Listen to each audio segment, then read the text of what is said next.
almost everyone. There's one guy who's got the power to do something to stop it, and you know exactly where I'm going. And they made a mistake. They tried to get Trump on their side, so they invited Donald Trump to Davos, I think a couple of times.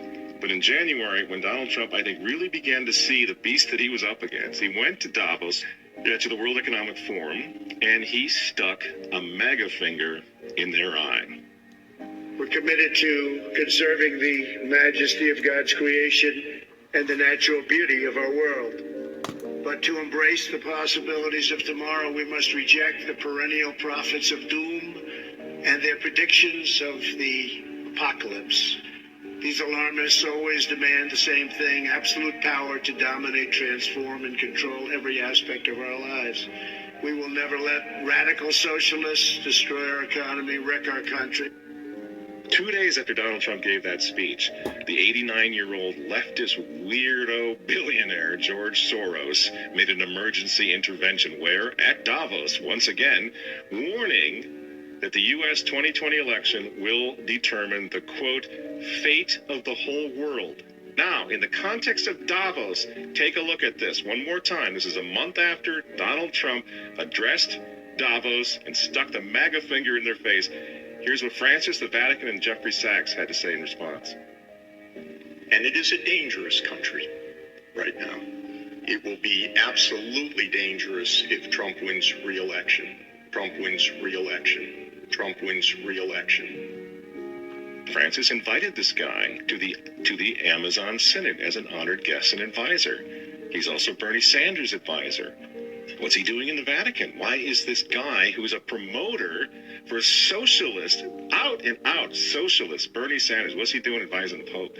Why does he have entree to the Vatican, friends? Sachs supports abortion and contraception, but that's not a problem for the Vatican. For the Vatican, for Pope Francis, and for his friends at the UN, Donald Trump is the problem, obviously, friends. Clearly, I consider the Trump administration a danger to the world, but I regard it as a purely temporary phenomenon that will disappear in 2020. Do you get it? Do you see why there's so much hate for Trump? Because with all of his faults, again, he's the capitalist. He's not the globalist. He never will be one of them, which is why he pulled the United States out of the Paris Climate Agreement. Donald Trump pulled the United States out of the World Health Organization. That's Bill Gates and company. And now he's threatening to pull the United States out of the World Trade Organization. People say, yeah, well, Donald Trump got married twice. He's a bad guy. Really? He's right in the face of the demons on this, friends. Nobody ever said he was a saint. He's knocking the sacred cows of the United Nations down all over the world right now. The General Assembly routinely votes 185 against the United States on almost everything right now. And you remember, speaking of the United Nations, in November of 2019, again, right before COVID landed, Trump went to the UN on the floor of the General Assembly, and he declared war on globalism. Wise leaders always put the good of their own people and their own country first. The future does not belong to globalists. The future belongs to patriots. And shortly after the speech at the UN, Donald Trump delivered, what do you think happened? The coronavirus was unleashed on the world, and Trump's booming U.S. economy went on life support. Do you think that was an accident? So when they tell all of us to stay home, wear your mask so grandma doesn't get sick, please understand what's really going on here. They don't care about your grandmother.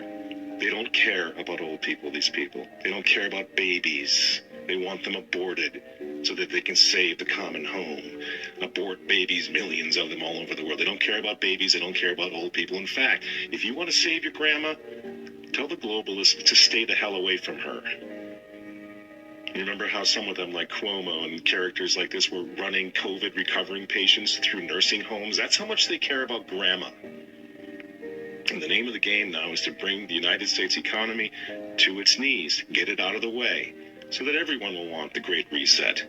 make the new normal so intolerably abnormal that even you and I, maybe, at some point in the near future, will be begging for the vaccines because we'll be driven crazy by that point. Begging for whatever else is going to keep us safe according to our jailers and our handlers and our zookeepers. You see? That's what they want. That's why they keep using this term, new normal. You know what we do to fight back? Go to work.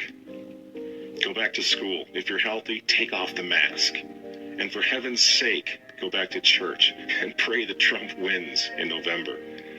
That's what the reset was all about. That's what the Russia hoax was all about. That's what the impeachment hoax was all about. Don't you see? For 4 years, I've been trying to stop this man because if he strengthens America, if he makes it great again, if he brings the economy back again, the reset won't happen. The New World Order is going to be set way back. Who knows when they're going to have another COVID opportunity like this one again, and they know it.